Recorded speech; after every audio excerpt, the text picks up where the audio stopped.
একজন খেলোয়াড় নয়, একটি প্রতিষ্ঠান, একজন অলরাউন্ডার নয়, ক্রিকেটের এক অধ্যায়। সাকিব আল হাসান একটা সময় ছিল যখন তার নাম মানেই বাংলাদেশের ক্রিকেটের প্রতিচ্ছবি। রাজকীয় এক কেরিয়ারের অধিকারী, যিনি ছিলেন আইসিসি র্যাঙ্কিংয়ের ৩ সংস্করণের ১ নম্বর অলরাউন্ডার। কিন্তু আজ সেই কেরিয়ার যেন এক ঝুলন্ত অবস্থায়। রাজনীতির পট পরিবর্তনের বলি হয়ে দেশের বাইরে তিনি এক প্রকার নির্বাসিত। প্রশ্ন একটাই, সেই রাজকীয় কেরিয়ারের শেষটা কি হবে অগোচরে? ব্যাটে বলে তার আধিপত্য ছিল প্রশ্নাতীত। কত শত ম্যাচ তিনি একা হাতে জিতিয়েছেন দেশকে। ফ্র্যাঞ্চাইজি লিগগুলোতে তার উপস্থিতি ছিল অনিবার্য।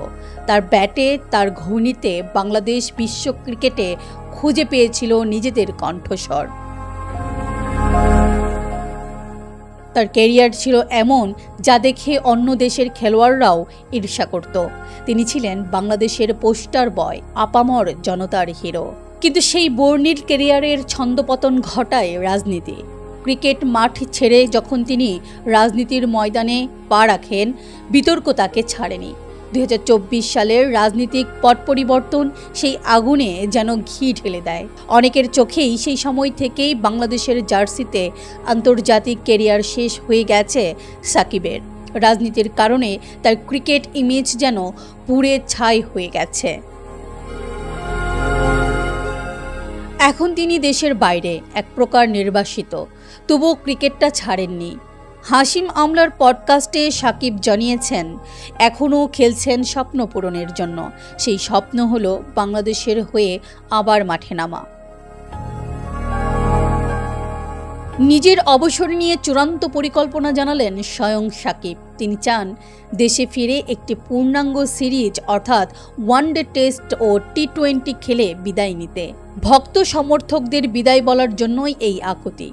যারা সবসময় তার পাশে ছিল, তাদের সামনে দেশের মাটিতে পূর্ণাঙ্গ একটি সিরিজ খেলেই তিনি শেষবারের মতো অধ্যায়টার সমাপ্তি টানতে চান। দেশের বাইরে থেকেও এখনও ফিট থাকার চেষ্টা করছেন কেবল এই ফেরার আশায়। কিন্তু রাজনৈতিক বাস্তবতার এই কঠিন সময়ে সাকিবের এই রাজকীয় বিদায়ী স্বপ্ন কি পূরণ হবে?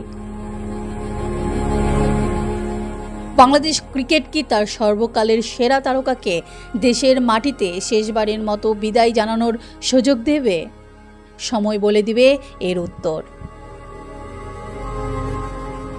আপনার মতে সাকিব আল হাসানের কেরিয়ারের শেষটা কেমন হওয়া উচিত? কমেন্ট বক্সে আপনার মতামত জানান।